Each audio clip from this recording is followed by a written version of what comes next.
সম্প্রতি বাংলাদেশ শ্রীলঙ্কা ম্যাচ মানে চরম উত্তেজনা। দু দলের লড়াইয়ের উত্তেজনা ছড়িয়ে পড়ে সমর্থক থেকে মাঠের ক্রিকেটারদের মাঝেও। নাগিন ডান্স থেকে টাইমড আউট সেলিব্রেশন, কি না হয় বাংলাদেশ শ্রীলঙ্কা লড়াইয়ে। শুরুটা হয়েছিল নিধাস ট্রফিতে নাগিন ডান্স দিয়ে, এরপর বিশ্বকাপে অ্যাঞ্জেলা ম্যাথিউসের টাইম আউট কাণ্ড নিয়ে দু দলের খেলোয়াড়দের মাঝে কথার লড়াইও জমে উঠেছিল বেশ। আর সবশেষ দ্বিপাক্ষিক সিরিজে এই দুই দলের লড়াইয়ের উত্তাপ পেয়েছিল ভিন্ন মাত্রা।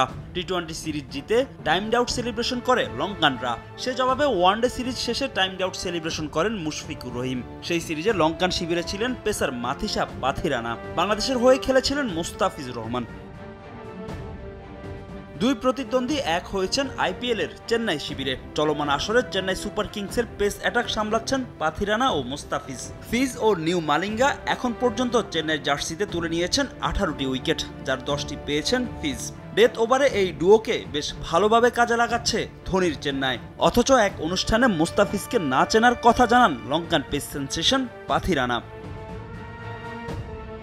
বিকাশে কম খরচে ক্যাশ আউটের লিমিট বেড়ে 50,000, প্রিয় এজেন্টও 2টা।